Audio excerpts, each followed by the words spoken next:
사사기 오늘 11장 34절로 40절 말씀인데 여호와의 약속은 반드시 지켜야 됩니다. 그런 내용인데 오늘 사사시대를 우리가 살피고 있죠. 이 사사기 말씀은 이 사사라는 말이 나오는데 사사는 한 구원자라는 뜻입니다. 이스라엘 백성들이 여호와와 맺은 그 언약, 말씀으로 맺은 약속의 말씀을 어기고 버리고 그들이 죄를 범합니다. 그 두 가지 약속이 뭐냐면 첫 번째는 이방 민족들과 결혼하지 말아라. 두 번째는 그렇게 하면 그들이 섬기는 다른 신들을 섬길까 하노라. 그래서 약속했죠. 예, 우리가 이방 민족들과는 결혼하지 않겠습니다. 두 번째는 다른 신들을 섬기지 않고 오직 여호와만 섬기겠나이다. 이렇게 약속했는데 여호수아 지도자가 죽은 후에 그들이 바로 이방 민족들과 결혼해요.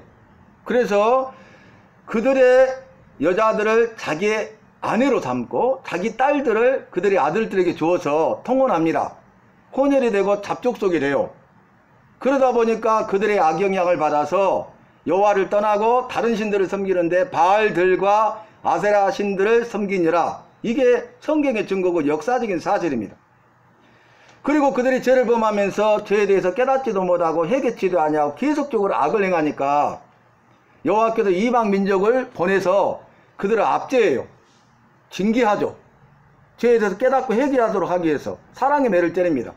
그래서 메소포타미아 왕 구산 리암이 와가지고 그들을 압제하니까 그들을 섬기게 되잖아요. 우리가 일제 30년 동안 압제를 당했죠. 그러니까 그들이 그 압제 가운데 부르짖어요. 회개해요. 그러니까 여호와께서 그 회개하는 것을 보시고 그들을 구원하시기 위해서 사사를 세웁니다. 한 사람, 한 구원자.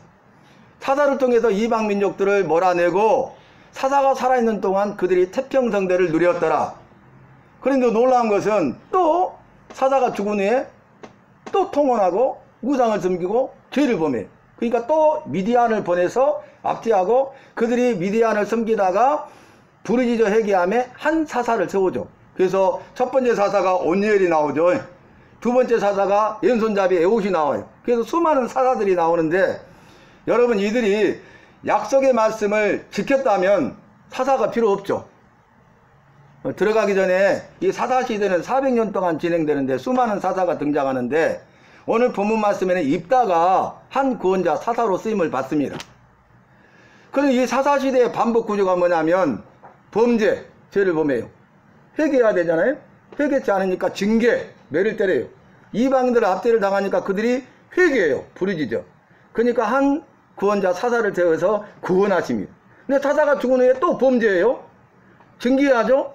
회개하니까 또 다른 사사를 세워서 구원해요.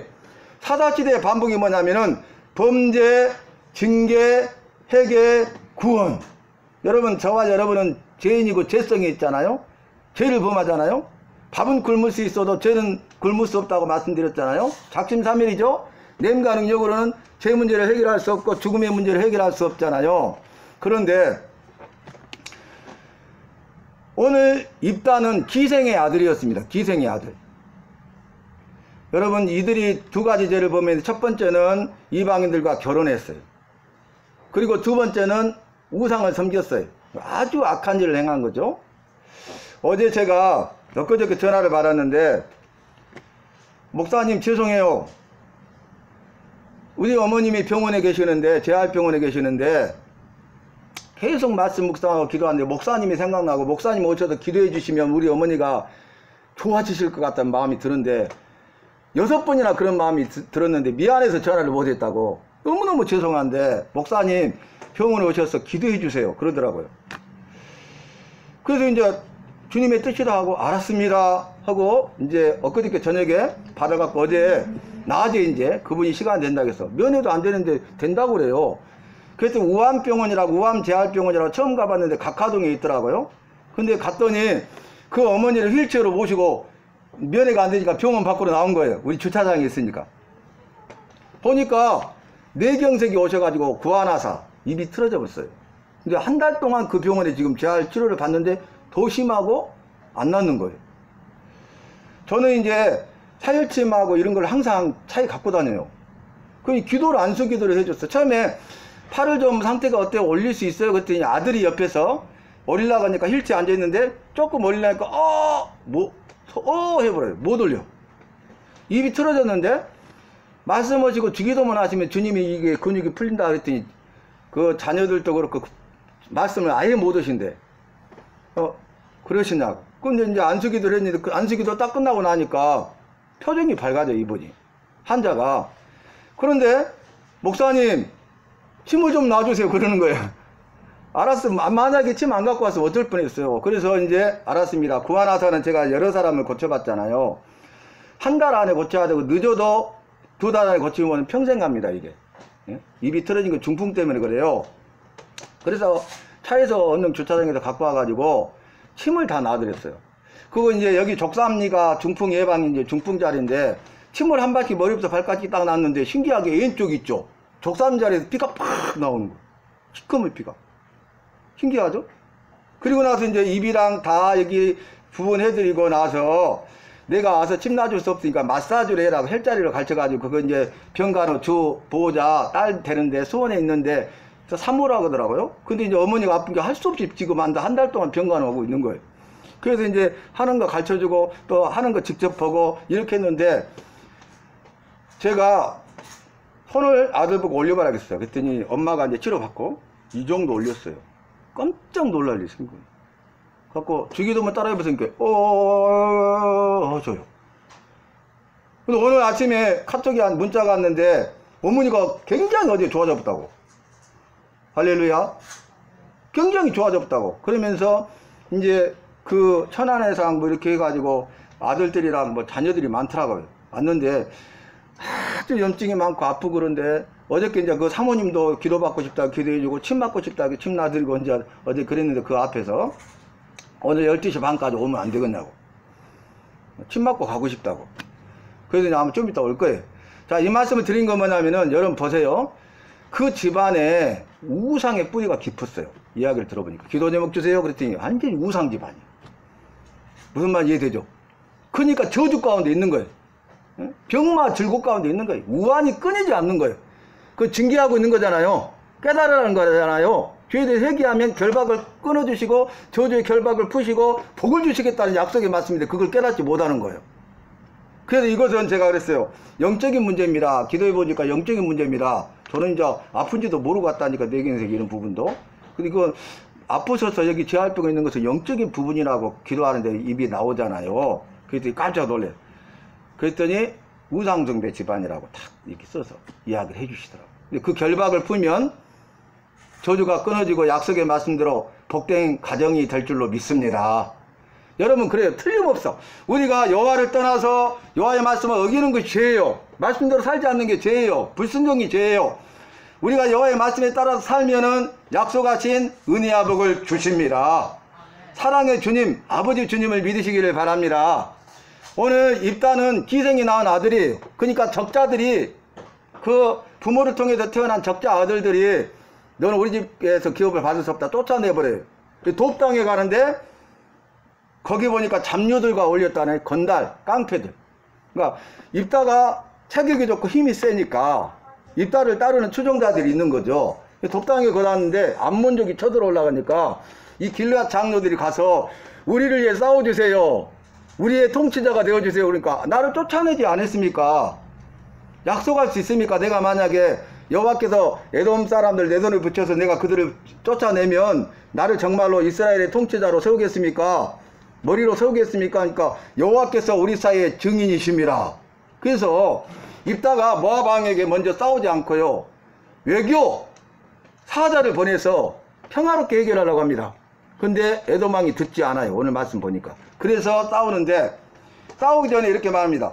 여호와여, 여호와께서 에돔 족속을 내 손에 붙이시면 그리고 내가 싸워 이겨서 평안히 돌아올 때에 나를 먼저 맞아들이고 영접하는 자를 내가 여호와께 올려드리겠습니다. 여호와께 돌려서 오늘 본문 말씀에서는 번제로 드리겠나이다 그랬잖아요.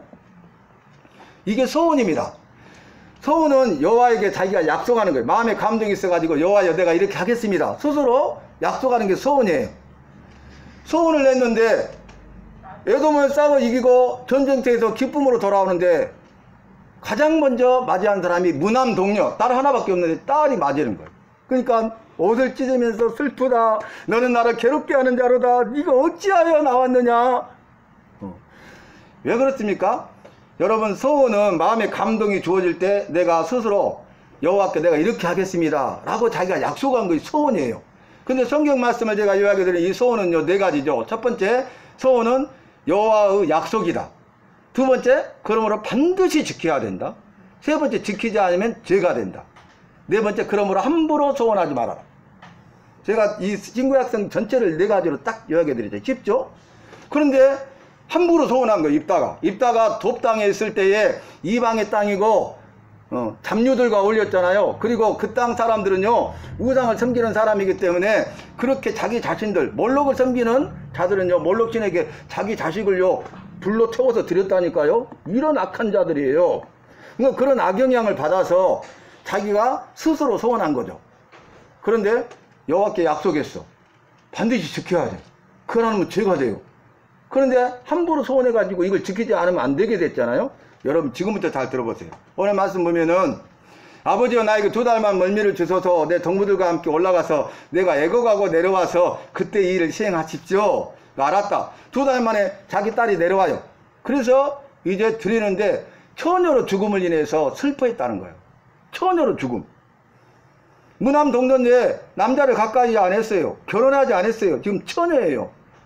그런데 그 소원 약속을 지켜야 하기 때문에 이행해야 하잖아요, 약속을. 그래서 이 말이 뭐냐면, 오늘 본문 말씀에서는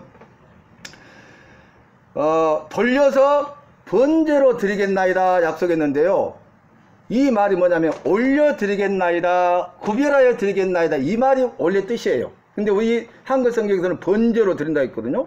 번제는 불로 태워서 드리는 거예요, 제물을. 그 다음에 두 번째 보면 죽었다는 단어가 없어, 원문에는. 그러니까 구약성경 히브리어 원문 기록에는 죽음이란 단어가 없어. 근데 이 내용을 보니까 번역자가 처녀로 죽었다, 그 부분을 가지고 죽음이란 단어를 넣어.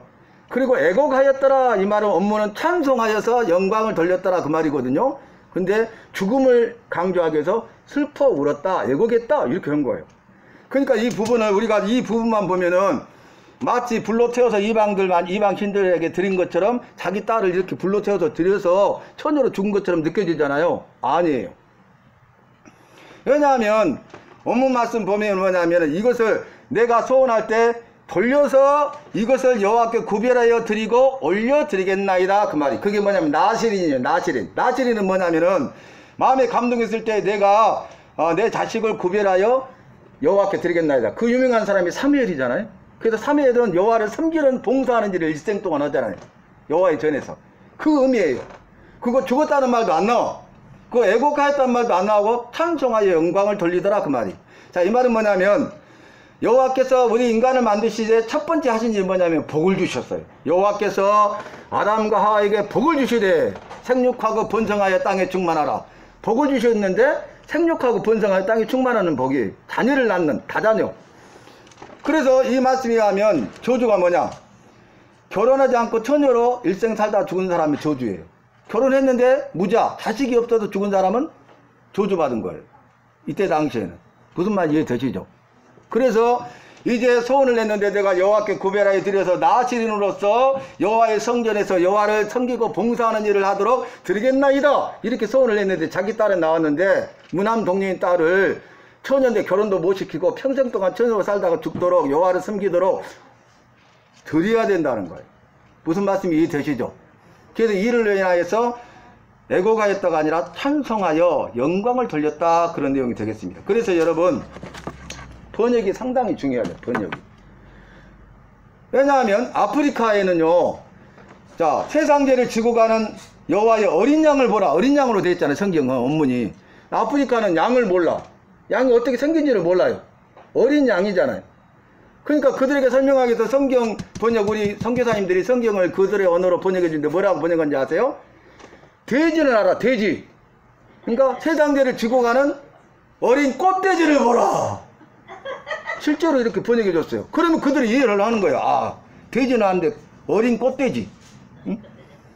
그렇게 번역을 해준 거예요. 무슨 말인지 이해되신가요? 그러니까 기술적으로 그들이 도저히 알지 못하고 이해를 못하니까 이해를 돕기 위해서 그들에 맞는 상황에서 번역을 하는 거예요. 그래서 이 한글 성경이요, 본래는 구약은 히브리어가, 이스라엘 말 히브리어가 원문이에요.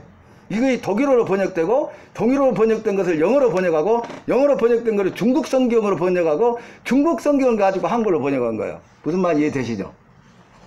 그래서 원문이 중요한 거예요. 원문이. 본래 우리 여호와께서 하신 말씀이 뭐냐? 저희는 히브리어 헬라어를 배워요.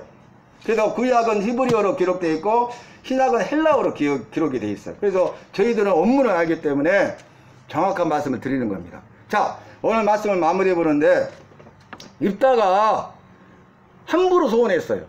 그래서 그 소원을 지켜야 되는데 지키기 어려운 상황이 이루어졌잖아요. 근데 지키지 않으면 죄가 되기 때문에 입다가 그 약속을 이행합니다. 그래서 입다의 소원 때문에 사랑하는 무남 동료인 그의 딸은 처녀로, 오늘 본문에서 남자를 알지 못하는 사람으로 그 여호와 앞에서 봉사하는 일을 일생을 하다가 죽어요. 그래서 해마다 이걸 기념해 가지고 이스라엘 여자들이 올라가서 찬송하였더라, 이 말이 나옵니다.